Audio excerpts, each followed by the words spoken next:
Halo, Assalamualaikum warahmatullahi wabarakatuh.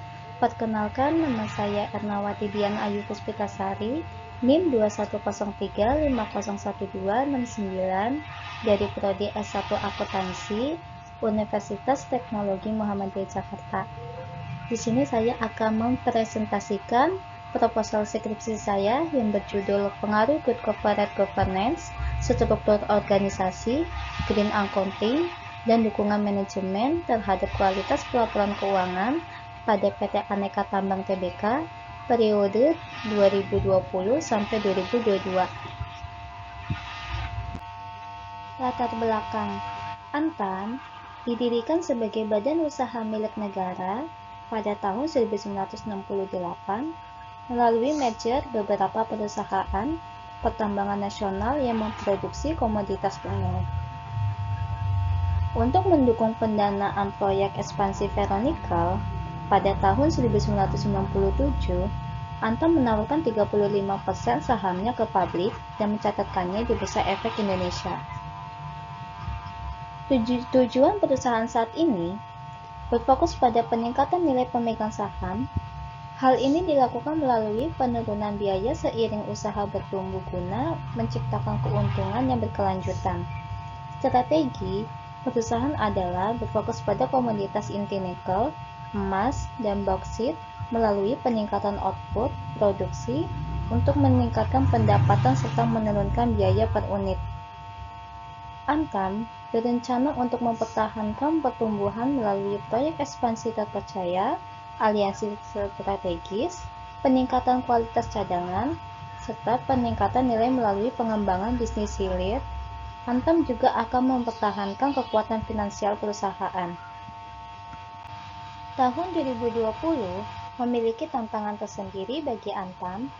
Pandemi global COVID-19 mempengaruhi kondisi perekonomian dan industri secara global dan nasional, termasuk di dalamnya industri pertambangan dan pemurnian.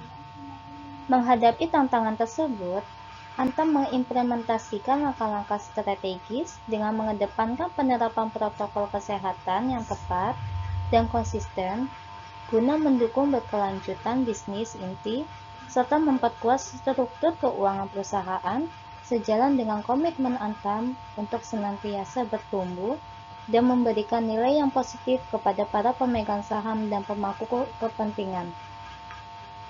Pencapaian tingkat penjualan Antam yaitu 27,37 triliun. Antam mencatatkan laba bersih tahun 2020 yaitu 1,15 triliun. Antam mencatat volume produksi ferronikel sebesar 25.970 ton nikel dalam ferronikel atau TENI, naik dari capaian tahun 2019 sebesar 25.713 TENI dengan tingkat penjualan ferronikel mencapai 26.163 TENI, relatif stabil jika dibandingkan penjualan ferronikel tahun 2019 sebesar 26.212 TENI. Produk-produk ferronikel Antam sepenuhnya terserap di pasar ekspor dengan destinasi pelanggan utama yang tersebar di wilayah Asia Timur, Asia Selatan, dan Eropa. Ferronikel merupakan bahan baku produksi baja nirkarat atau stainless steel. Untuk komoditas emas, pada tahun 2020, Antam mencatatkan volume produksi emas dari tambang Pongkor dan Cibaliung sebesar 1.672 kg atau 53.756 troy oz, seiring dengan tumbuhnya apresiasi dalam berinvestasi emas di masyarakat serta outlook positif permintaan emas di dalam negeri. Pada tahun 2020, strategi penjualan emas Antam berfokus untuk mengembangkan basis pelanggan di dalam negeri. Tercatat total volume penjualan emas tahun 2020 mencapai 22.097 kg atau 710.435 troy oz. Dari sisi keuangan perusahaan, pada tahun 2022, Perseroan mampu memperkuat struktur keuangan yang tercermin dari nilai ekuitas konsolidasian Antam sebesar 23,71 triliun, tumbuh 14% dibandingkan 2021 sebesar 20,84 triliun.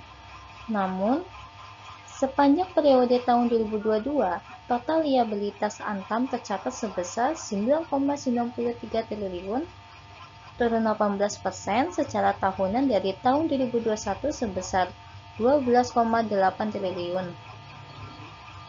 Penurunan tingkat liabilitas konsolidasian pada tahun 2022 didukung kemampuan perusahaan untuk menurunkan tingkat pinjaman berbunga atau interest bearing debt yang berdiri dari pinjaman bank jangka pendek dan pinjaman investasi sebesar total 2,86 triliun, turun 49% secara tahunan menjadi 3,1 triliun dari posisi pinjaman pada akhir tahun 2021 yang sebesar 5,87 triliun. Tercatat sepanjang tahun 2022, total aset perusahaan mencapai 33,64 triliun, tumbuh 2% jika dibandingkan tahun 2021 yang sebesar 32,92 triliun. Gap risetnya, pelaporan keuangan atau financial reporting adalah semua cara yang digunakan oleh perusahaan untuk menyampaikan informasi keuangan perusahaan tersebut. Dalam SFAC nomor 1 FASB tahun 1980 menyebutkan bahwa tujuan pelaporan keuangan tidak terbatas pada isi dari laporan keuangan atau financial statement. Menurut Profesor Dr. Haji Winwin Yadiati tahun 2017, kegiatan pelaporan keuangan dilakukan dengan tujuan menyediakan informasi keuangan yang dapat dilakukan pengguna sebagai bahan pengambilan keputusan. Pengguna tersebut meliputi pemilik atau investor dan calon investor, kreditur dan calon kreditur, dan pihak luar lainnya yang berkepentingan. Rumusan masalahnya. Yang pertama, bagaimana good corporate governance terhadap kualitas pelaporan keuangan. Yang kedua, bagaimana struktur organisasi terhadap kualitas pelaporan keuangan. Yang ketiga, bagaimana green accounting terhadap kualitas pelaporan keuangan. Yang keempat, bagaimana dukungan manajemen terhadap kualitas pelaporan. Yang kelima, bagaimana good corporate governance struktur organisasi, green accounting, dukungan manajemen secara parsial terhadap kualitas pelaporan keuangan. Tujuan penelitian yang pertama, untuk mengevaluasi sejauh mana pelaksanaan Good Corporate Governance atau GCG mempengaruhi kualitas pelaporan keuangan perusahaan. Yang kedua, untuk mengetahui sejauh mana struktur organisasi suatu perusahaan mempengaruhi kualitas pelaporan keuangan. Yang ketiga, untuk mengevaluasi dampak dari penerapan Green Accounting atau akuntansi hijau terhadap kualitas pelaporan keuangan perusahaan. Yang keempat, untuk mengetahui sejauh mana dukungan manajemen suatu perusahaan terhadap proses pelaporan keuangan dapat mempengaruhi kualitas laporan tersebut. Yang kelima, untuk mengevaluasi dampak masing-masing elemen yaitu Good Corporate Governance atau GCG, struktur organisasi, Green Accounting, dan dukungan manajemen secara parsial terhadap kualitas pelaporan keuangan perusahaan. Kajian pustakanya. Teori keagenan menjelaskan hubungan yang memuat kontrak antara agen dengan prinsipal. Dari Juwita et al. 2020. Hubungan antara pihak prinsipal dengan pihak agen tersebut dianalogikan sebagai hubungan antara pemilik sebuah perusahaan dengan manajemennya. Manajemen sebagai pihak agen diberi kewenangan oleh prinsipal untuk mengelola dan menjalankan perusahaan. Oleh sebab itu, Pihak manajemen bertanggung jawab untuk mengambil keputusan terbaik sesuai dengan kepentingan pemilik. Dan di sini ada kerangka pikir. Variabel independen yaitu good corporate governance X1, struktur organisasi X2, green accounting X3, dukungan manajemen X4, dan variabel dependennya yaitu kualitas pelaporan keuangan Y. Hipotesisnya, H1, good corporate governance berpengaruh positif terhadap kualitas pelaporan keuangan. H2-nya, struktur organisasi berpengaruh positif terhadap kualitas pelaporan keuangan. H3-nya, green accounting berpengaruh positif terhadap kualitas pelaporan keuangan. H4, dukungan manajemen berpengaruh positif terhadap kualitas pelaporan keuangan. Metodologi penelitiannya yaitu ada waktu dan tempat penelitian. Waktu penelitiannya, waktu yang digunakan penelitian untuk penelitian ini dilaksanakan sejak bulan April sampai dengan Juni tahun 2024. Tempat penelitiannya itu dilakukan pada perusahaan di PT Aneka Tambang Tbk yang dapat diakses melalui website https://www.antam.com IID selama periode 2020 sampai 2022. Di sini saya menggunakan pendekatan penelitiannya yaitu kualitas deskriptif. Penelitian kualitas deskriptif adalah penelitian yang mengumpulkan data berupa kata-kata, gambar, dan bukan angka-angka. Dengan demikian, laporan penelitian akan berisi kutipan-kutipan data untuk memberi gambaran penyajian laporan tersebut, dan data sekunder yaitu data yang secara tidak langsung untuk dikirimkan kepada pengumpul data dalam arti melalui media sebagai perantara.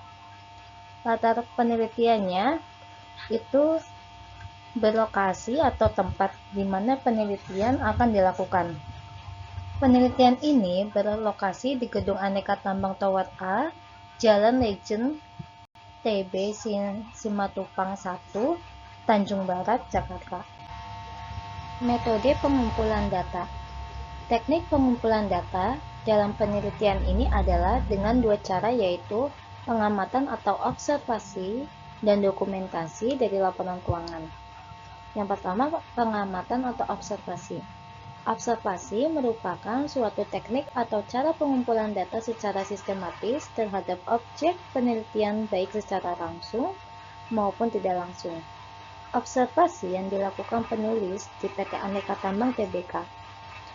Yang kedua, dokumentasi. Dokumentasi yang dipakai dalam penelitian ini yaitu mengumpulkan bahan-bahan yang tertulis berupa data tentang laporan keuangan PT Aneka Tambang Tbk periode tahun 2020 sampai 2022. Metode analisis datanya, menurut Sugiono tahun 2015 dalam Hardani tahun 2020, teknik analisis data menggunakan model yang dikemukakan oleh Miles dan Huberman tahun 1992 dibagi menjadi 3 alur sebagai berikut. Yang pertama, reduksi data atau data reduction. Reduksi data, penelitian kualitatif berupa narasi deskriptif kualitatif berupa proses merangkum, memilah secara pokok, dan berfokus pada hal-hal penting untuk memudahkan analisa. Data yang dikumpulkan dan digunakan untuk penelitian ini laporan publikasi PT Aneka Tambang Tbk berupa laporan keuangan tahun 2020 sampai 2022. Yang kedua, penyajian data atau data display. Penyajian data merupakan sekumpulan informasi yang tersusun untuk memberikan simpulan dalam pengambilan tindakan. Penelitian ini menyajikan laporan keuangan yang terjadi selama tahun 2020 sampai dengan tahun 2022. Yang ketiga, penarikan kesimpulan. Penarikan kesimpulan menyajikan hasil perhitungan untuk mengetahui keuntungan yang diperoleh PT Aneka Tambang Tbk. Tahap selanjutnya memberikan kesimpulan agar mengetahui kenaikan per tahunnya. Sekian presentasi dari saya, kurang lebihnya mohon maaf. Assalamualaikum warahmatullahi wabarakatuh.